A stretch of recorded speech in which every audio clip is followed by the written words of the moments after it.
whether it's Microsoft or Google. I mean, so many people that have really hit big have gone against the tide. It may seem like you have no chance. It may seem like it's over.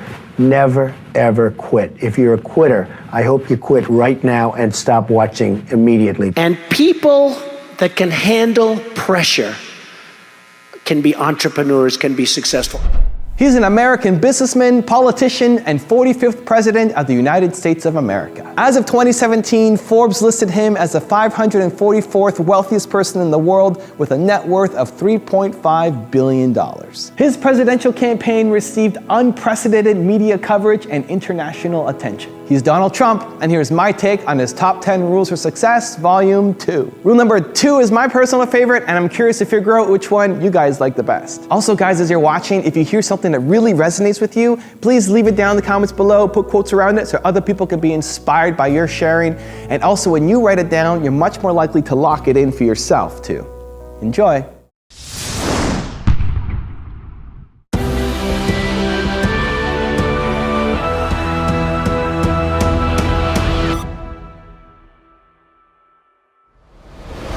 What would be one word of advice you would have for an upcoming businessman, or for a future businessman? Knowledge. Knowledge. But if it's one word's very hard for that, but the word is knowledge. But you get knowledge through experience. One of the things people talk about is luck. And I do believe that people are lucky, and some people are luckier than others. I do believe that. But there's also an expression, the harder you work, the luckier you get. And I can tell you 10 instances where I didn't quit when it was 1990, the world was coming down, the debt markets were to everybody, all of my friends and enemies were going bankrupt. I never did. And the times were actually just terrible. And even today, you look at times and you see what happens, and you have to learn. But the word luck is very interesting. But if I didn't work really hard, I probably would not, almost definitely would not be here today. And unless you had me up as a man who at one point was successful, but let's see what a loser looks like. So you have to work hard, because it is true, you can develop luck through hard work. Your first book, The Art of the Deal, begins with a simple sentence that many people might find hard to understand. You say, "I don't do it for the money." Can you explain that? Well, I do it because I love it. If I didn't love it, I wouldn't do it. I have bad days, I have good days, I have days somewhere in the middle. But the end result is I love what I'm doing, and I don't do it for the money. And I make money because probably I'm not doing it for the money. I do it, and I do it well. I'm the biggest developer in New York. I love building buildings. I have a lot of fun building buildings. The fact is, I do it for fun. I do it for game. I do it for sport. I happen to make a lot of money doing it. If I didn't enjoy it, if I didn't really love what I'm doing, I wouldn't be successful. I wouldn't be sitting with you today. And what's the implication of that for someone watching this who wants to create greater wealth? What's the message in that, do you think? Well, the message is you have to love what you do. If you do it for the money alone, it's probably not going to work. I have friends where I tell them, get out of this business, which is a good business, and go into another business, which isn't as good a business, because they like the other business better. They'll do better in a less good business, so to speak, than they will in the better business because they like it. Going against the tide is great if it works. Now, it doesn't always work, and you really have to be smart to go against the tide, because you're going against a lot of smart people. But when you get it right, you'll end up better, whether it's Microsoft or Google. I mean, so many people that have really hit big have gone against the tide. But you have to have great confidence in yourself. You have to be the right person. There are very few people that can pull it off, but when you pull it off, it's great. Same thing in real estate. You go against the tide. People are selling, you're buying, the tide changes. Never, ever give up. Just keep going forward. Never stop. It may seem like you have no chance. It may seem like it's over. Never, ever quit. If you're a quitter, I hope you quit right now and stop watching immediately, because you'll never make it. Now, you own these incredible casinos and hotels. and the towers in New York City. You're going to build this world's tallest building now in Television City. When is enough enough? Or will Donald Trump never be satisfied with the deal making and the acquisitions? Well, I'm like a lot of my friends from Houston. I just keep chugging. I mean, all you can do is just keep going. Life is sort of a pretty short experience, and you have to maintain some kind of an equilibrium, and the way I maintain that is to work. And I enjoy what I do. I love what I do, and I hope I do it well.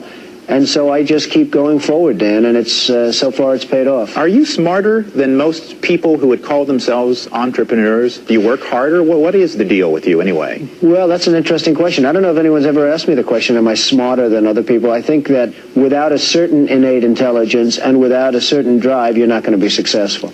I have a friend who was not successful at all, but was really up and coming, and he had a thing. He would only fly first class.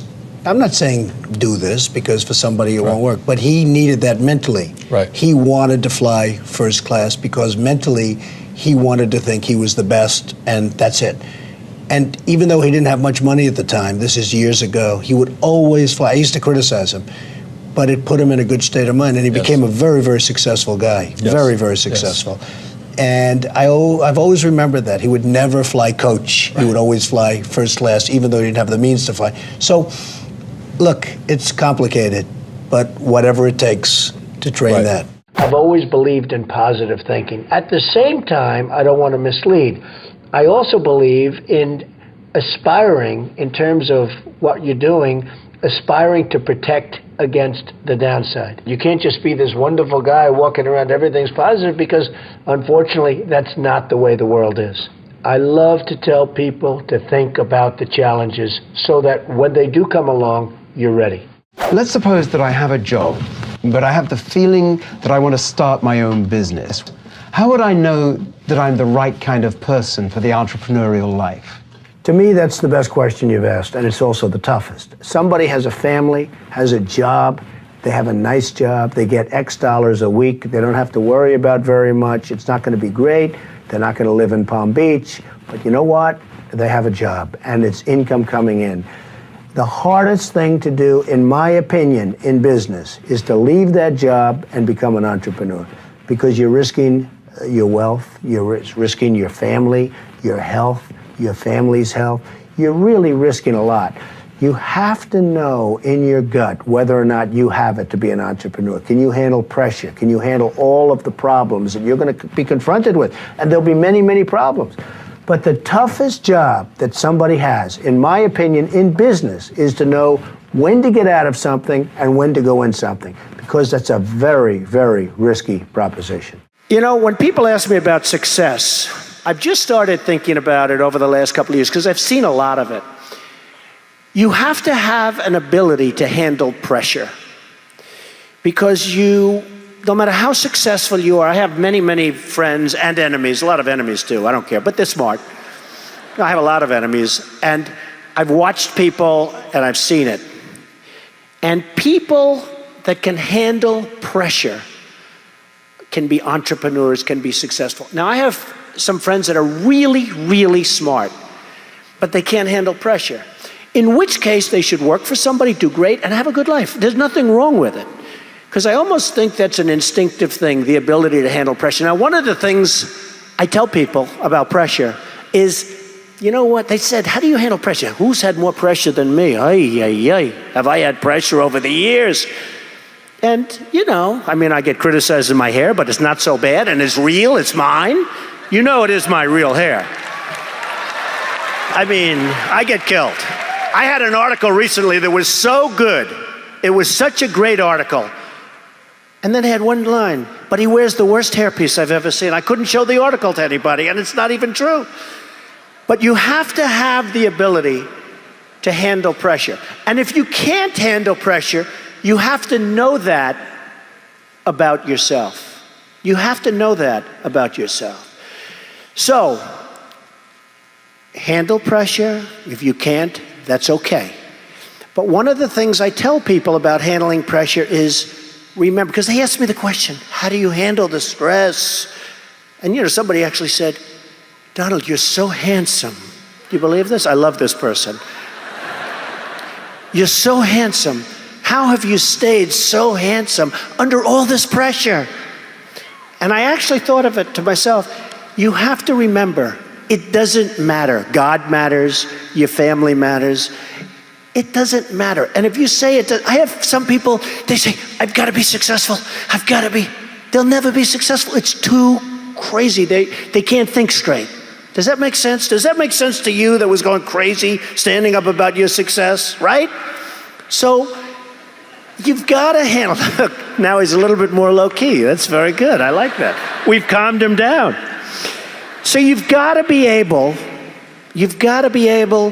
to sort of say to yourself, nothing matters that much other than the real big deals with family, with your faith, etc. People settle for mediocrity for one reason. They're lazy. I've seen it so often.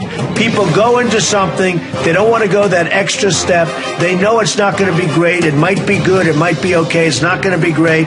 They settle for mediocrity. They're lazy. I have 5 children, but the 3 that are in business, and a lot of it's because of the success of The Apprentice, where they go on and people get to know Ivanka and Don and Eric. But a lot of that was early upbringing. I'd always say to them, no drugs, no alcohol, no cigarettes. And now I add for Barron, and I'd drive them crazy. I'd say every time they'd leave, no drugs, no alcohol, no cigarettes. Repeat after me, and I'd have to repeat. They'd go, Ivanka would go, Dad, will you leave me alone? But I'd drum it into their heads. And you know, you have to get through those artificial barriers. I call them artificial barriers because you can do something about it until it's too late. Once it's in your system, it's very hard to stop. Like, I don't drink, and it's very easy for me not to drink. I tell people, what are you drinking for? What are you drinking for? And they don't even understand what I'm saying because it's so hard. How did you, it's amazing when people see you, they can't imagine. No alcohol. Oh, would I be in trouble if I was a drinker? With my life? No smoking. Yeah, no smoking. Well, I had a brother. No drugs. I had a brother, Fred, who was sadly an alcoholic, a serious alcoholic, and he was the best-looking guy you've ever seen. And he was much older than you. He was much older. He was 10 years older than me, 11 years older than me, and he was as good-looking a guy as you've ever seen. He had everything going. The best personality. I have like a bad personality compared to Fred, but he started drinking, and he also smoked a lot. But he started drinking, and I think it started in college, frankly, but it got progressively worse. And he was really unable to stop. And he'd always tell me, don't you ever drink. So he was much older than me, and it really has an impact, you know, when you have that kind of an age difference. But he'd point, don't you ever drink and don't you ever smoke. He'd add the smoking in because he smoked and he drank. And it hugely affected his health and hugely affected even his look and his, you know, the whole bearing. And every time he'd see me, he'd say, don't you ever drink and don't you. So I never drank. I mean, I really, when you talk about my father, I learned a lot from my father, but I learned a lot from my brother Fred. And he set an example. It wasn't maybe the example that people would think, but it really was, in its own way, an example. We met an adorable 10-year-old girl named Megan. Now, Megan was born with brittle bone disease. Hi, Megan. My name's Donald, and you probably don't know me, but I was watching Maury's show the other day, and I must tell you, you really hit me right here. I think you are so beautiful, and both inside and out. I had a little something, a little gift that I gave to Maury, who's a friend of mine, and a very good golfer. Don't ever play him in golf. He's very, very good, believe me. And I gave him a little gift for you, and I hope you and your mother have a good time with it. And you're very special, and you just keep it up and keep up that attitude. So good luck, and you stay in touch. So, Donald Trump, he has his name on more buildings in New York City than any other person. And besides that, he is one of the most generous people I know. And he wants you and your mom to have a very special check. And when we talk about Donald Trump, when he gives out checks, we're not talking chump change here. This is big time money. So, look at that. Do you know how much that's for? Do you get all those zeros right?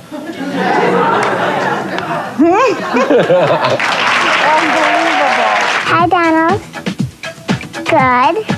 I really wanted to say thank you very much. Bye. I told him that I thanked him, and he said, well, you're very welcome, and he told me to keep up the good work.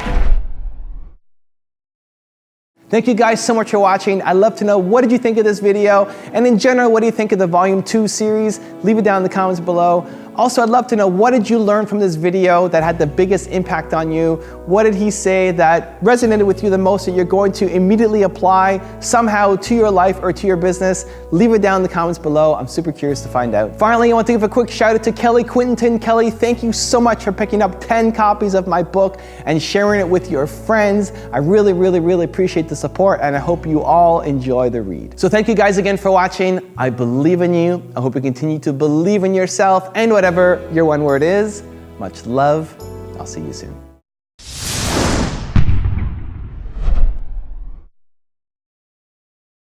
You have an enormous skill with branding and marketing and rebranding.